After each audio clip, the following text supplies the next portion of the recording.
In the previous segment 6a, we heard about the conciliatory verses and the supposed niceties in Islam. But where do the violent sections come from? Well, Muhammad's migration from Mecca to Medina is the famously called Hijrah. Thus begins the second period of the alleged revelations called the Medina period. The Medina became the headquarters of the first organized crime syndicate in history. Muhammad sent piratical raiding parties to slaughter, plunder, rape and enslave so-called unbelieving Arabs, the majority in the Arabian Peninsula. He also attacked the Christian and Judaized Arabs. These attacks were conducted in ambush, without warning, and invariably during the holy and forbidden months of the Arabs.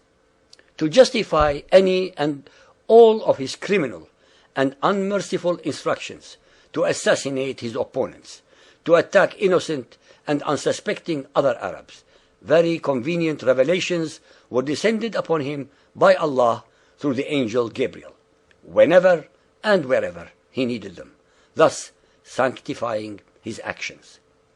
It was during the Medina period that the mantra twinning and invariably associating Muhammad with Allah was also revealed. Allah and His Messenger, Allah wa Rasulahu. It was also during the second period that almost all of the hate-mongering and warmongering verses of the Quran were descended.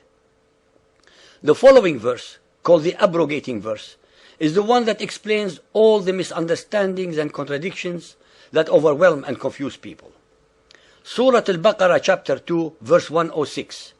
It says, "None of our revelation do we abrogate, ma nansukh, or cause to be forgotten, aw nunsiha, without substituting them with something better or similar."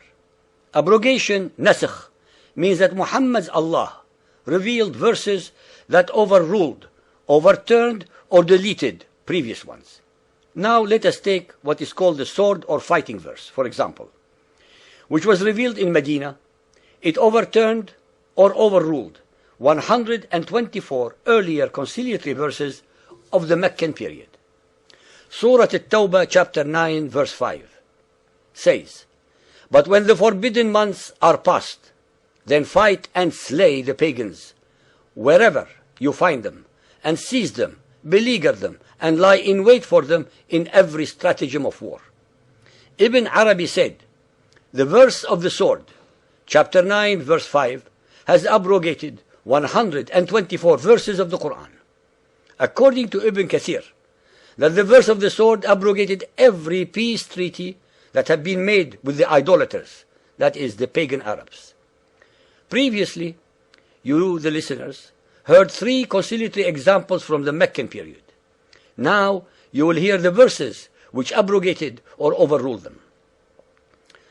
Take chapter 2, verse 256, which said, "Let there be no compulsion in religion. Truth stands out clear from error." This was abrogated by chapter 3, verse 85, which says, "If anyone desires a religion other than Islam, that is submission to Allah, never will it be accepted of him."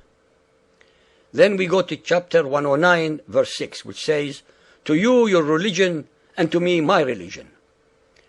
Now look at chapter 61, verse 9, which says, "It is he who has sent his apostle with guidance and the religion of truth, that is Islam, that he may proclaim it over all religion, even though the pagans may detest it."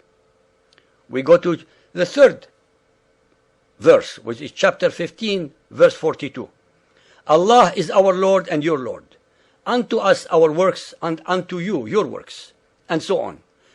And look at chapter 9, verse 29, which says, "Fight those who believe not in Allah nor the last day, nor hold that forbidden which has been forbidden by Allah and His Apostle, nor acknowledge the religion of truth, even if they are of the people of the book," that is the Jews and the Christians, "until they pay the jizya with willing submission and feel themselves humiliated." These 3 examples are but a few of the hundreds of abrogating and abrogated verses in the Quran that constitute the core beliefs that have to be followed by fundamentalist Muhammadan Muslims.